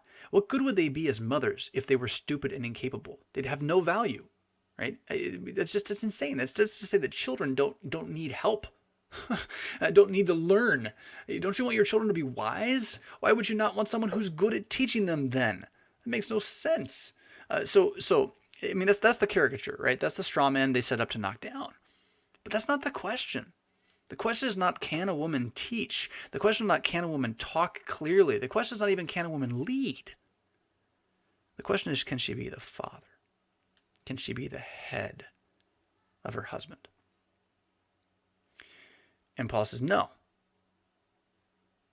And he connects that same knowing God reality, created order reality, to our relationship to Jesus and our relationship to and Jesus' relationship to his Father. So that when you reject one, you are effectively rejecting your ability to stand with the other. When you say that a woman can be the head of her man, then you are saying that the church can be the head of Christ, and then you are saying that the Christ can be the head of the Father. Now, once you've gone down that route, you shouldn't be so surprised to see churches that are filled with women's ordination having, as a whole, a body that is the head of the Jesus they're preaching. You follow me on that? a church that is the head of Christ and tells Christ what to do. Not so for you, Lord, not that way. You could never do this. You would never do this. The Jesus I believe in wouldn't do this. All that. It's all there, right? And you shouldn't be so surprised later. There, now it's back again. So, well, that ended the question to some extent. And I don't know why it's doing that at all. It's just, I can see a little red dot that goes on, and then I know it comes back. But, and you guys haven't left comments for a while. Huh. So hopefully a lot of it's out there. It still says, I mean, it's hour and 47 minutes. I don't know if it's broadcasting late what I am doing, or if it's just completely freezing. But I don't want to do more answers now because I am concerned that it will stop. I wonder if my family is doing something online. I wouldn't do it though. There's no way to guarantee this. I'm gonna look one more time at this thing, and I just don't trust it. Can somebody out there in listener land actually leave a comment though? Dinosaur Planet's the last one I see saying while. I mean, have I been just talking to no one for a while? Concurrent viewers, 52 of you, 18 likes. By the way, my friends, do I really need to like beg you for likes? Do I? Let's see here. Oh, that sounds like a deep question. What's this one say? See, I'm so skeptical of this thing now. Nobody has left a comment. Unable to connect to chat. Please try again, it says. Maybe you're commenting and I can't see it. It's still streaming, it says. I was listening to SMChill earlier today. Good discussion about which I have many thoughts, but only one I will share. The derogatory term Lutheran used to describe Calvin's theology, or Calvin's Christology. Ah, yes. It was extra Calvinisticum. Ooh, we'll come back to this thought. This is the belief that because of the divinity of Christ cannot be confined to one place, the divine nature is indeed in places where the human nature is not. Okay, so as, hopefully, if this continues streaming, you can split this one up. Extra Calvinisticum. So that's the word that I couldn't remember last time to describe the way Lutherans would refer to the Christology of the Calvinists in the debate about the Lord's Supper, when they would say that the reason that Jesus, the man, ascended to the right hand of God cannot also be in the Lord's Supper is because Jesus, the man, is ascended to the right hand of God. And so he's a man, and he can only be in one place. And the Lutherans would say, yes, but he's also the Son of God, so he can be at all times in all places. And they would say, no. He remains a man, more like, a divine thing glued to a human thing, but that's all that he really is there as human, and the divine can't do with the human things that are not human. Yeah, that's right. And so, as a result of that, because the human finite cannot contain the infinite God, and they first said it about the bread and wine, but ultimately the human finite cannot contain the infinite God. The human Jesus cannot contain the infinite Son of God. Well, then, inadvertently, they're denying that he's the Son of God. And so the Lutherans would be like, okay, so what part of God, the Son of God, is not Jesus? And the Calvinists are like, all right, we don't want to have that conversation. You're misrepresenting us. Well, okay, maybe we are. But it sounds to me like there's some part of Jesus, I should say this differently. There's some part of the Son of God that is not Jesus, and is God, but not Jesus. Son of God, but not Jesus. Let's call that the extra Calvinisticum. It's that portion of the Son of God that's not Jesus, the extra Calvinisticum. And it was a joke. It was like a slight. Like you guys need to wrestle with that one. Like, that's what your theology insists on. So fix that one. Sorry if you are Reformed. I love you. We really are best friends in this country. So and more or less in the world. I mean, Rome can be too in different ways, except they have to stop killing us and all that. So I got Yamabe reaching out to me here. We are commenting and you can't see them. All right, good. Well, at least you got that much going on. I don't want to refresh that page. Let's see if we can do one more. I'm just depressed now again. Oh, where did we go? We're going to go back to Notebook. Notebook, where are you? So, extra Calvinisticum, thank you for that. I just couldn't remember that word in the last discussion of that, and someone reached out to remind me of it. Yeah, I can't fix that one today. Let's see here. Ooh, that's a picture. That is hard to see. That's not going to work very well. Watch a man stare at his phone on YouTube. Really, phone? Why can't I see that? Okay, that one's not going to happen today. All right, so this is a that's a picture too. I finally stopped taking pictures and just started highlighting your emails, and it was just so much easier to just take a picture. Nope, that's not going to work either. I kind of know what this one is though. It is, and I don't have a real answer. I mean, I do, but I don't, because I'm not that good at this answer because I don't care that much.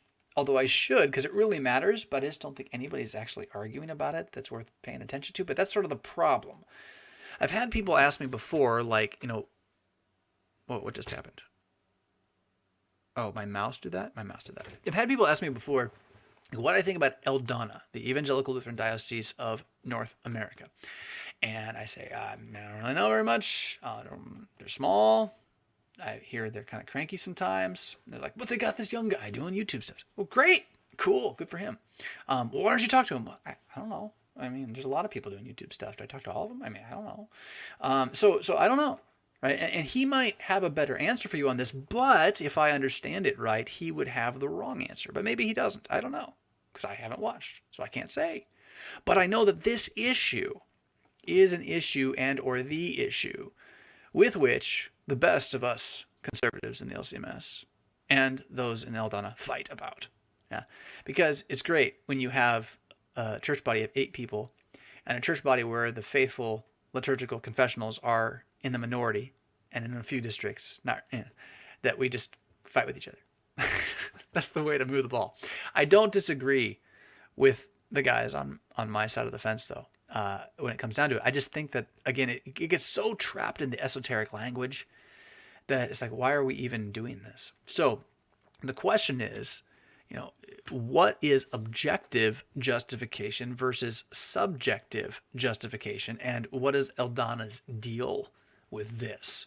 And if I understand it right, because again, I don't pay attention. So you need to go do your research on this. Consider what I'm saying as a primer for how the research needs to be done if you want to know.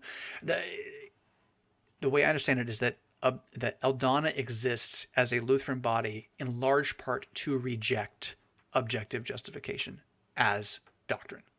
Like that is a part of their official position. Now, hey, if you're ELDONITE and you're like, nope, that's not it, I'd love to hear from you because I'd love to know. Although I don't, again, care that much, because if we're going to argue about, well, they believe in objective justification and they don't, and we got to divide over this, then it's like, okay, that's cool. Maybe that's true, but we should probably use some words that everyone else will know what we're talking about while we're arguing about it, because otherwise we just sound like nincompoops. And so what is it? Well, we don't even know what justification is. We can't even, people don't know what that word means. But what are we arguing about? We're arguing about, are you saved by Jesus outside of you entirely? Or are you saved by the experience of Jesus inside of you? I think that's what the argument is. And I think that the real Missouri Synod position, that the Lutheran position ought to be or is, like what the Missouri Synod says Lutheran really is both. But not in such a way that you could ever conceive them as two horses pulling a cart together. No, not at all. More like one horse pulling a cart in which the other one is. So that God saving you entirely outside of yourself objectively at the cross is done, it's finished.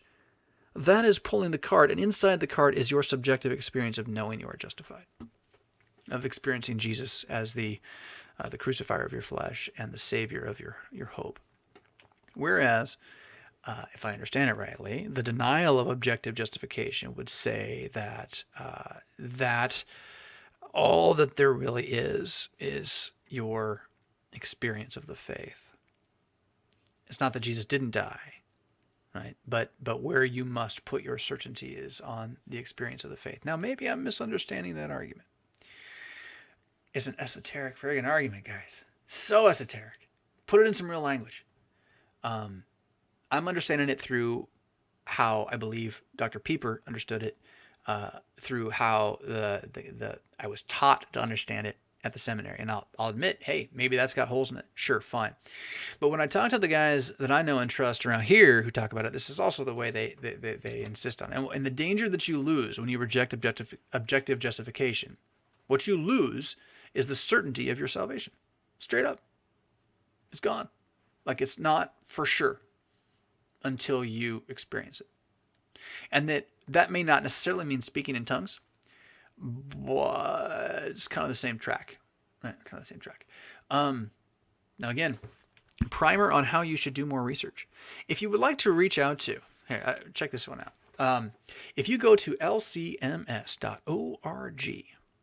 lcms.org, and go to I think it's under resources now, it's way up at the top, and you can search for congregations, church workers, right? So schools, congregations, church workers.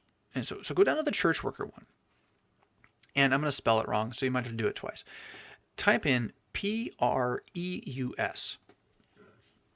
Preus. Just type it in. You will have a list of about 8 names.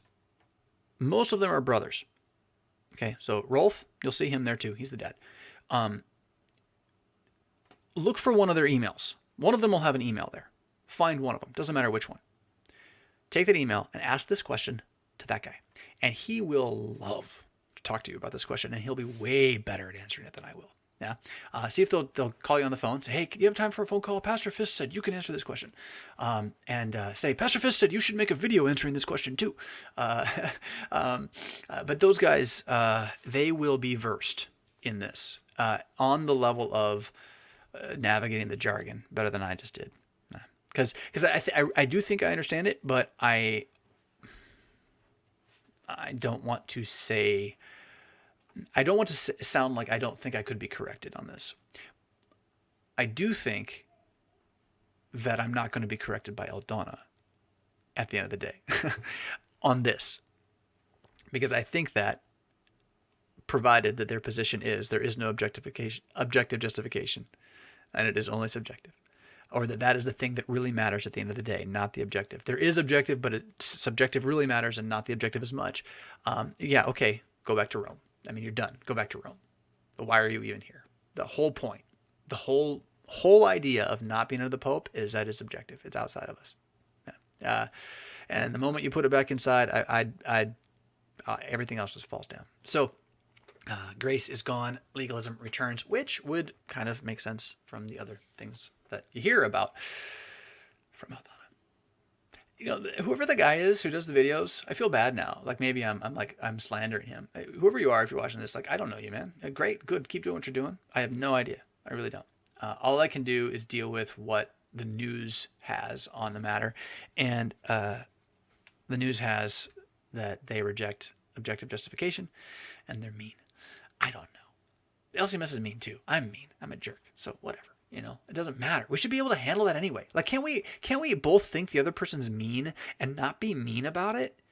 Is that possible? Can we not take personal offense? I don't know. I'm not good at it either. But it would be good of us to be able to disagree like gentlemen, as opposed to the snowflake land we live in now. All right. So, am I still streaming? I don't even know. But we're about at that 2-hour mark, which means YouTube's going to make us wait to re-upload stuff. So I think I'm going to call this one for the day. Thank you, everybody, for tuning in and bearing with my depression as I deal with a broken computer.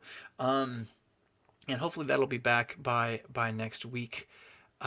Those of you who were really tuned into that conversation on leveraging our cumulative power to do some cool stuff, continue to throw me your emails if you're interested in that in some way. And when you do it, treat it a little bit like a job resume. I mean, I don't need a full resume, but let me know what you're good at. What do you like doing? What do you not get bored doing? Right? Don't tell me what you can do.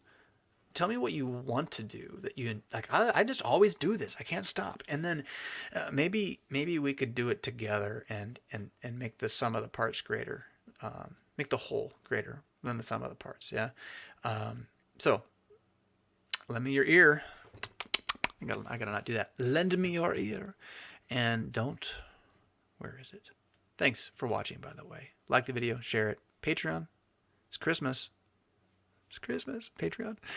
Like, subscribe, share, and don't wallow in the muck.